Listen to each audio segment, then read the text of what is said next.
183 ತಾಲೂಕುಗಳಲ್ಲಿ ಬರ ಬಂದಿದೆ. ಆದ್ರೆ 1.5 ಗಂಟೆಯಲ್ಲಿ ಅದನ್ನ ಚರ್ಚೆ ಮಾಡೋಕೆ ಅವಕಾಶವನ್ನ ಮಾಡಿಕೊಡಿ ಅಂತ ಹೇಳಿ ಯಡಿಯೂರಪ್ಪನವರು ಕೇಳ್ತಾರೆ ಅಂತಂದ್ರೆ ಕಾಟಾಚಾರಕ್ಕೋಸ್ಕರ ಬರದ ಬಗ್ಗೆ ಚರ್ಚೆಯನ್ನ ಮಾಡ್ತಾ ಇದ್ದೀರಾ ಅನ್ನೋದು ಈಗ ಪ್ರಶ್ನೆ ಹೇಳ್ತಾ ಇದೆ. 1.5 ಗಂಟೆ ಅಷ್ಟೇ ಸಾಕ ಬರದ ಚರ್ಚೆಗೆ? 1.5 ಗಂಟೆ ಅವಕಾಶ ಕೊಡಿ ಅಂತ ಬಿಎಸ್ವೈ ಕೇಳ್ತಾ ಇದ್ದಾರೆ ಅಂದ್ರೆ ಇದು ಕಾಟಾಚಾರಕ್ಕೋಸ್ಕರನ? ರಾಜ್ಯಕ್ಕೆ ಕಾಡ್ತಾ ಇರುವಂತಹ ಬರದ ಸಾಧ್ಯತೆಗೆ ಚರ್ಚೆ ಮಾಡೋಕೆ 1.5 ಗಂಟೆ ಸಾಕ ಯಡಿಯೂರಪ್ಪನವರೇ? ಆದ್ರೆ ಅದಕ್ಕೆ 4:20 ಅಂದ್ರೆ 4:20 6 ಗಂಟೆಯವರೆಗೆ ಚರ್ಚೆಗೆ ಅವಕಾಶವನ್ನ ಮಾಡಿಕೊಡ್ತಾರೆ ಸ್ಪೀಕರ್ ರಮೇಶ್ ಕುಮಾರ್ ಅವರು. ನಮಗೆ 4:20 ಆಗಿ ಬರಲ್ಲ, ಬಿಜೆಪಿ ರಾಜ್ಯಾಧ್ಯಕ್ಷರು ಯಡಿಯೂರಪ್ಪನವರು ಹೇಳ್ತಾರೆ. ಹಾಗಿದ್ರೆ ಇನ್ನೊಂದ್ ಕಡೆ ರೇಣುಕಾಚಾರ್ಯ ಅವರು ಮತ್ತೆ ಶಿವಲಿಂಗೇಗೌಡರು ಇಬ್ಬರು ಕೂಡ ಏಕವಚನದಲ್ಲಿ ಬರದ ವಿಚಾರದಲ್ಲಿ ಜಗಳ ಮಾಡ್ಕೊಂಡಿದ್ದಾರೆ ಅಂತ ನೋಡೋಣ. ಮೇಲೆ ಯಾರು ಇರಲಿಲ್ಲ, ಅಧಿಕಾರಿಗಳು ಇರಲಿಲ್ಲ ಅಂತ ಸನ್ನಿವೇಶದಲ್ಲಿ ಮಾತನಾಡ್ತಕ್ಕಂಥದ್ದು ಸಾಧುವೂ ಅಲ್ಲ. 1 ಗಂಟೆ ಕಾಲ ಇಟ್ಕೊಳ್ಳೋಣ, 10 ನಿಮಿಷ ಮಾತಾಡಲಿ. ನೀವು ಪಟ್ಟಿ ನೀವು ಕೊಟ್ಬಿಡಿ, ಈಗ ಏನ್ ಕೊಡ್ತೀರಿ ಆ ಪಟ್ಟಿಯಲ್ಲಿ 10 ನಿಮಿಷಕ್ಕೆ ಮೇಲೆ ಯಾರು ಮಾತನಾಡೋದು ಬೇಡ, ಹೇಳಿದ್ದನ್ನೇ ಹೇಳೋದು ಬೇಡ. ನಾನು ಅವ್ರಿಗೆ ಸರ್ಕಾರದವ್ರಿಗೆ ನಾನು ತಾಕೀತು ಮಾಡ್ತೀನಿ ನೀವು ಇರಬೇಕು ಅಂತ ಹೇಳಿ. ಅದಾದ್ಮೇಲೆ ಶಾಸನದ ಕಲಾಪ ಏನಿದೆ ಅನ್ನೋದು ಲೆಜಿಸ್ಲೇಟಿವ್ ಬಿಸಿನೆಸ್ ಅದು ತಗೊಳ್ಳೋಣ.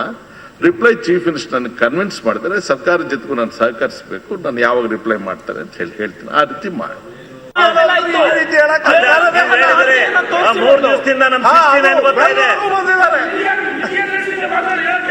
ನಾನು ಅಧ್ಯಕ್ಷರಿಗೆ ಹೇಳ್ತಾ ಇದ್ದೇನೆ ರೀ, ಏನ್ ಮಾತಾಡ್ತಾ ಇದ್ದೀರಿ ನೀವು?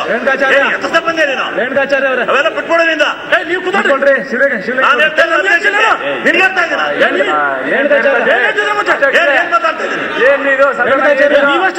ಏನ್ ಮಾತಾಡ್ತಾ ಇದ್ದೀನಿ?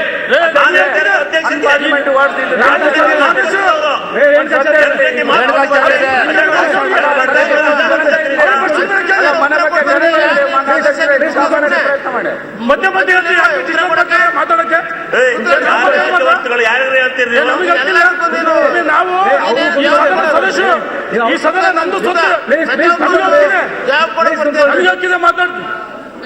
ಸಲಹೆ ಕೊಡಿ